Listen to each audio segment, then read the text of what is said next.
With the world currently trying to deal with one of the largest health issues that it's had to deal with in quite some time, countries and companies are having to adapt their usual practices in order to try and keep people safe.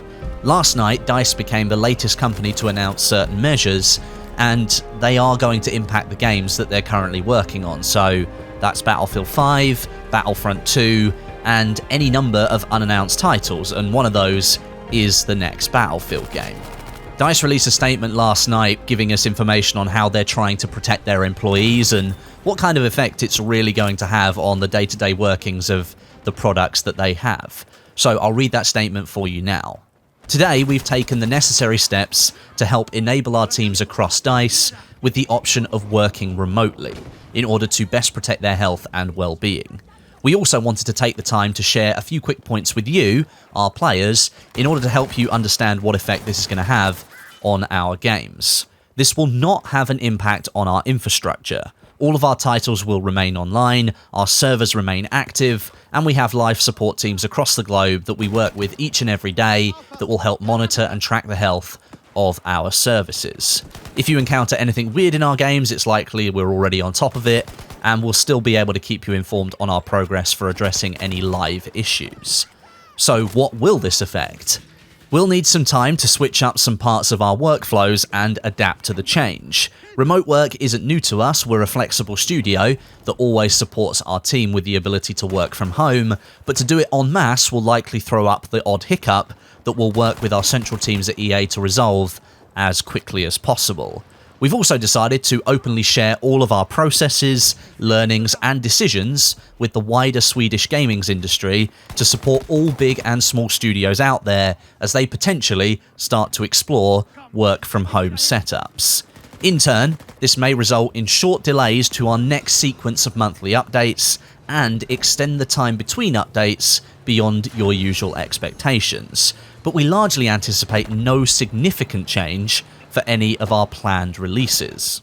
In the meantime, we'll still be engaged with folks across the studio helping to share your feedback and supporting the teams with their production of future content. We'll keep you updated and over-communicate with you on all things. If conditions necessitate any further changes, we'll let you know. Big thanks for understanding and stay healthy.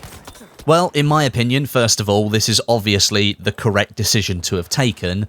The world is dealing with something that right now is very difficult to contain and to treat, so having larger gatherings of people, that risks more people. So removing that from the equation and allowing people to work remotely from home is the best move possible. It is worth noting that this remote work is an option. It's not mandatory at this stage, according to the statement. So it may very well be that certain employees choose to come into the office to work, but the option is now being opened up for them to work from home more often.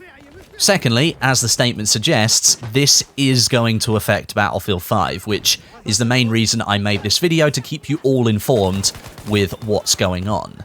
Adam Freeman, Battlefield community manager, he expanded a bit further on this announcement on Reddit and the forums last night, and he kind of set some expectations that the community can have whilst DICE sets up for this period of remote work. Currently, the Battlefield team is working on reviewing Update 6.2 and identifying areas that might need further work after those changes that were made. That process is now likely going to slow down a little bit whilst everyone transfers over to remote work.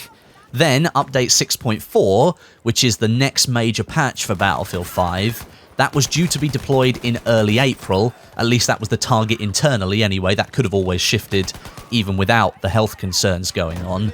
That's now unlikely to happen, with the update probably being pushed back until such a time that the team can compile what they need, test it internally, and then send it off for external certification. And, of course, time is going to be lost as the team moves from working in the office to working remotely, if they choose to do so, and that's likely going to affect the work needed to eliminate any further outstanding bugs or changes in the game, such as the unable to join via friends panel, which has been highlighted quite a lot since Update 6.2. That's currently listed on the Trello board as something that will be fixed, but it may well be that certain elements now take longer to be fixed because of the work required, and the situation now being that many members of the team will be working away from the office. What you can really take away from this is that Battlefield 5's development is going to slow down a little bit for the foreseeable future. How much is very difficult to say because we don't really know what the team can do when most of them are working remotely, and we don't know how long this global health concern is going to carry on for. So it's obviously disappointing that this is the case, but absolutely it's happening for the right reasons. Health and safety of people is far more important at this stage with the issues that the world is facing. However, the current activities and the infrastructure that keep Battlefield 5 running, those will continue working as they currently do now. So that means servers are going to remain online, Tides of War will keep rolling through, and the playlists and the rotations, they will keep running as well. It's just that anything new that might have been on the horizon, that's not likely to appear on the same schedule as was previously planned. And the reason I think that's disappointing is because I think we were moving in a generally good direction with Battlefield 5. Chapter 6, I think, was received very well with the new map and the new weapons, and of course Update 6.2, reverting the weapon balance and introducing tank body customization, which people have wanted for ages, set the game on a good forward trajectory. But this global health issue, there's nothing DICE could have done about that, and of course they're putting the safety and the health of their employees first. That's absolutely the right thing to do. And then there's the potential of impact on future projects here for DICE. We don't know anything about the next Battlefield game outside of the fact that it is being worked on in some capacity, and that it's due to launch in the 2022 financial year. That's anywhere from April 2021 to March 2022. And the likely launch window is going to be October, November 2021. That's what people are theorizing anyway. That's normally when Battlefield games launch. Now, depending on how long this global issue continues to be a threat, that's going to depend how much of an impact that could have on the next Battlefield game. It sounds like a proper first world problem when you talk about how this global issue is going to impact video games, but gaming is a big part of people's lives, and the gaming industry is bigger than the movie and the music industry combined together. So it's definitely something that people are going to be concerned about. These precautions are going to really test the world to see whether it's able to continue functioning with this reduced physical presence and more communications and more work moving online. Despite the fact that it is very scary, it could also be a huge turning point for the world. It could change the way that people work forever and how communications function and how people get together. Because at the moment, we just can't do what we were doing 3 months ago. And it's going to be really interesting to see how much things change moving forward.